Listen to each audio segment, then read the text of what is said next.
Assalamualaikum warahmatullahi wabarakatuh. Alhamdulillah, wasyukurillah, saya Hamdan Al-Kafi kembali menjumpai Anda dalam program yang insya Allah memberikan manfaat dan masalah untuk kita semua, yakni Ramadan kita edisi hari ini Minggu 10 Mei 2020. Dan di episode kali ini kita akan membahas tema bijak bergadget atau menggunakan gadget di bulan suci Ramadan. Langsung nanti kita akan berdialog bersama dengan Al-Ustadz Al-Mukarram Dasar Latif, dan tak ketinggalan pula nanti kita akan sama-sama tayangkan vlog kiriman pemirsa kegiatan positif jelang bulan suci Ramadan atau jelang bulan berbuka puasa nanti. Kali ini bersama saya Hamdan Al-Kafi, inilah Ramadan kita.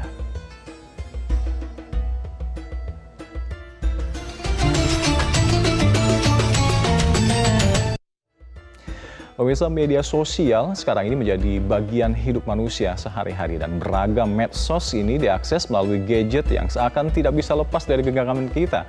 Pandemi virus corona yang memaksa orang-orang untuk lebih banyak tinggal di rumah, kemudian menjadikan gadget ini semakin sering lagi kita gunakan. Jika Anda tidak mampu mengendalikan diri, maka kecanduan gadget akan merusak diri, termasuk merusak ibadah kita di bulan suci Ramadan ini.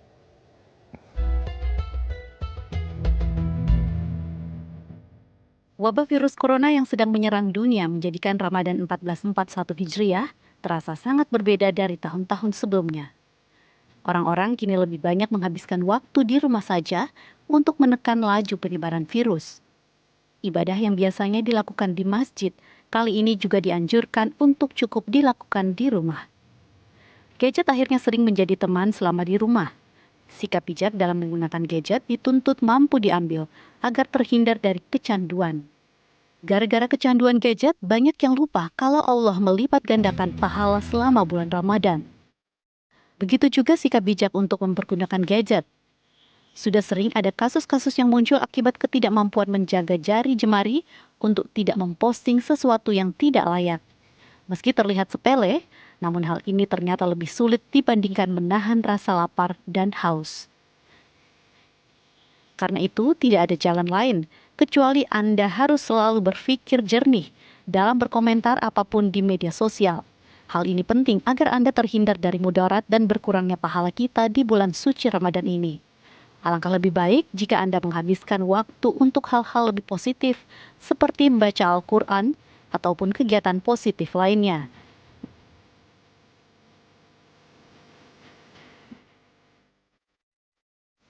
Dan pemirsa, untuk membahas lebih mendalam mengenai bagaimana kita bijak menggunakan gadget ini khususnya di bulan suci Ramadan, kita akan langsung berdialog dengan Al-Ustadz Al-Mukarram Dasar Latif. Assalamualaikum Ustadz.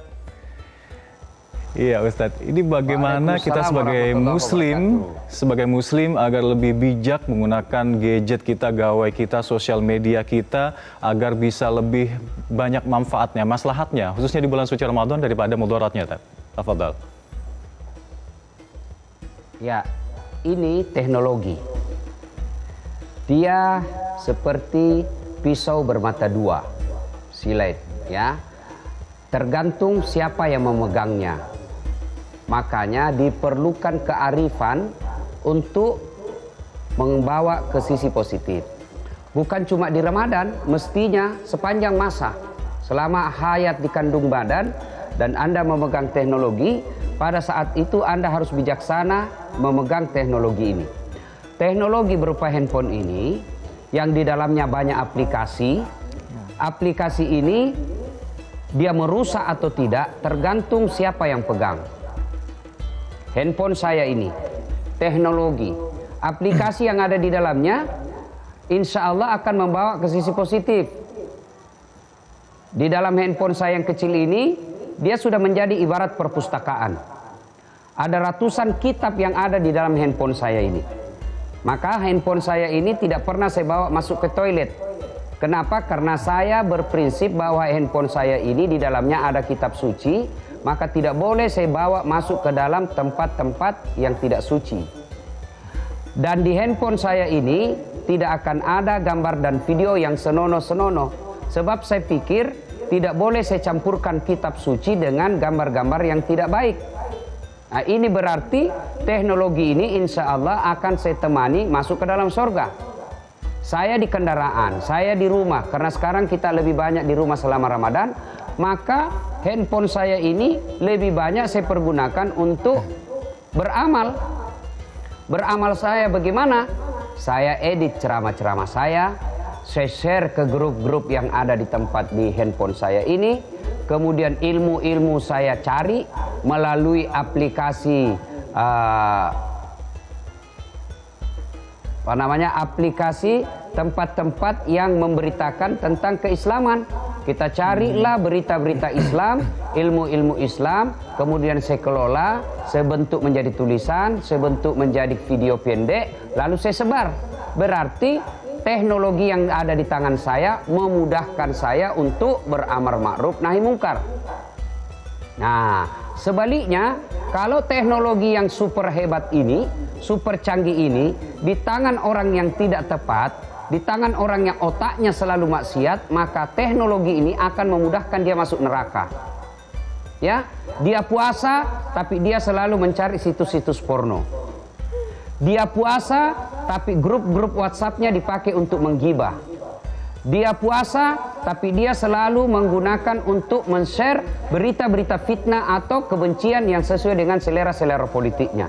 Maka handphone ini seperti belati bermata dua. Dia bisa mengantar Anda masuk surga dan juga bisa mengantar Anda masuk neraka. Tergantung kebijakan Anda untuk menggunakannya. Nah, berita kadang ini di grup. Kita mendapat berita nih, berita grup. Karena kita merasa ini sesuai dengan aliran politik saya. Ini berdasarkan ini selera politik saya ini. Dia tidak sempat cek lagi, dia tidak sempat cek and recheck, lalu langsung dia sebar. Ternyata yang disebar itu adalah berita fitnah atau berita bohong. Maka Anda bisa mendapat resiko dunia dan resiko akhirat. Resiko dunianya, ternyata yang difitnah dalam grup itu marah dan dilapor ke polisi. Maka Anda bisa berurusan dengan polisi dengan undang-undang IT. Nah, maka bisa Anda direpotkan dengan proses hukum. Kemudian resiko akhiratnya, karena Anda menyebarkan fitnah, dan fitnah itu kata Nabi lebih kejam dari pembunuhan, maka apa yang Anda dapat? Anda mendapat dosa jariah. Ya, dosa jariah yang saya maksud, dosa berantai. Meskipun Anda sudah wafat, meskipun Anda sudah di alam kubur, tapi foto, video, tulisan yang Anda sebarkan masih beredar dan langsung terus saja diedarkan di dunia maya, maka selama itu Anda mendapat dosa-dosa meskipun Anda sudah di alam kubur. Baik. Jadi harus ada kebijakan untuk memegang handphone ini. Baik, ya, Ustaz. Ya. Naudzubillah min dzalik, semoga kita semua yang di sini melihat ceramah Ustadz ini bisa segera bermuhasabah diri, evaluasi diri. Gadget kita selama ini digunakan lebih banyak mudarat atau maslahatnya gitu ya Ustadz ya. Baik, kita akan lanjutkan kembali bagaimana kita bijak bergadget khususnya di bulan suci Ramadan. Tetaplah bersama kami di Ramadan Kita.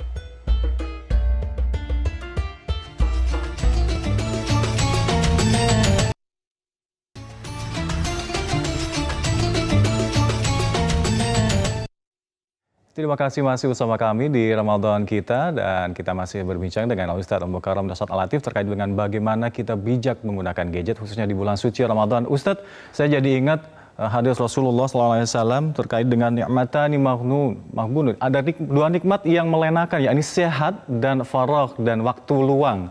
Nah, ini takutnya waktu luang di pandemi corona yang di rumah aja justru melenakan kita mengerjakan ibadah-ibadah di bulan suci Ramadan ini, Ustadz. Tafadhal. Ya, berkaitan dengan ini saya teringat kan, karena yang namanya bijak menggunakan medsos itu, kita harus memilih dan memilah mana berita, mana konten yang perlu kita sebarkan, mana konten yang tidak perlu kita sebarkan. Sehingga berita itu juga harus mempertimbangkan kemaslahatan umat. Suatu ketika Rasulullah SAW menjelaskan, siapa yang mengucapkan 2 kalimat syahadat, diyakini sampai mati pasti masuk surga. Begitu kata Nabi. Gembiralah sahabat yang mendengar waktu itu. Satu di antaranya yang paling gembira yaitu Abu Hurairah. Dia lari-lari ke pasar ingin menyampaikan berita gembira ini. Ternyata di perjalanan dihadang oleh Umar. Abu Hurairah, kau mau kemana buru-buru sekali? Saya mau menyampaikan berita gembira. Apa gerangan? Ini ada berita saya dengar. Kata Nabi, siapa yang syahadat yakin sampai mati pasti masuk surga. Terus saya mau sampaikan ke pasar. Apa betul Nabi ucapkan begitu? Nah, Abu Hurairah bersama Umar Kata Umar, tunggu dulu, saya mau kita ke Nabi dulu. Umar lalu ke Nabi, inilah dalam ilmu komunikasi disebut check and recheck. Nah, datang kepada Nabi, lalu Umar berkata, ya Rasulullah, katanya Anda mengucapkan ini, siapa syahadat, yakin sampai mati pasti masuk surga. Ya betul, tapi masalahnya ini ya Rasul, si Abu Hurairah dia menemukan di pasar. Memang kenapa Umar? Saya takut salah paham, nanti orang pahamnya keliru. Biar curi yang penting syahadat pasti masuk surga. Biar tidak sholat yang penting syahadat masuk surga. Biar berzina yang penting syahadat pasti masuk surga. Nanti salah paham umat. Kata Nabi, iya betul. Ini jangan kau sampaikan di tempat umum karena nanti orang salah paham. Maka sejak itu terkenallah pepatah yang berbunyi likulli makam makal wa likulli makal makam. Setiap tempat ada bahasa yang cocok untuk tempat itu dan setiap bahasa ada tempat yang cocok untuk bahasa itu. Nah, di sini pentingnya kebijaksanaan, ya. Misal nih, kita di grup.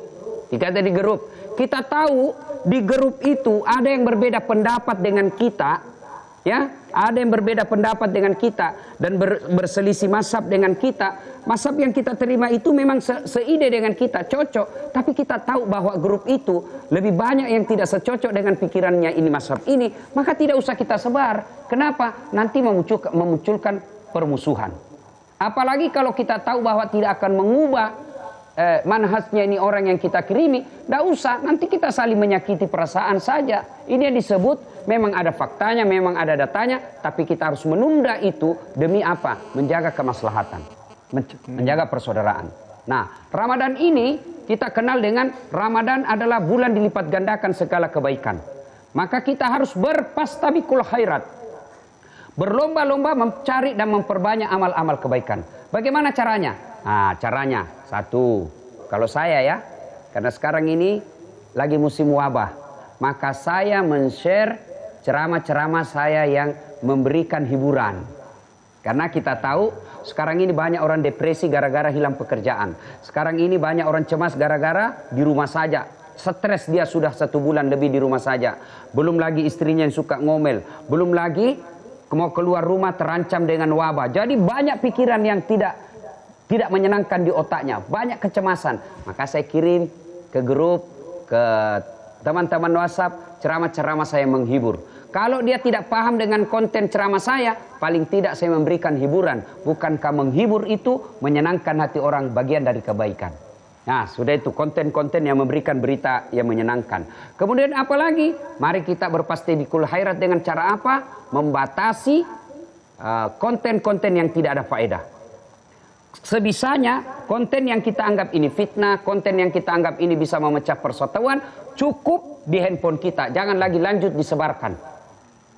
Yang berikutnya lagi, nah kita cari konten-konten yang isinya dakwah, yang kita yakini baik, maka kita kirim. Biasa kalau kita mau mengirim kebaikan itu, dakwah-dakwah setan menghalangi kita. Tidak usah, nanti kau dikatakan so alim, kau kirim dakwah baru kau sendiri tidak sholat. Kirim saja. Soal orang amalkan atau tidak, lain urusan. Yang penting kita kirim. Ternyata di grup itu ada misalnya 100 orang. Ternyata konten dakwah yang kita sebar, misalnya keutamaan sholat duha. Lalu di antara 100 orang itu ada yang baca, kemudian dia amalkan 5 aja yang mengamalkan sejak dia tahu karena kita punya postingan, maka itu akan menjadi amal jariah buat kita. Berikutnya, ini yang harus kita tahan.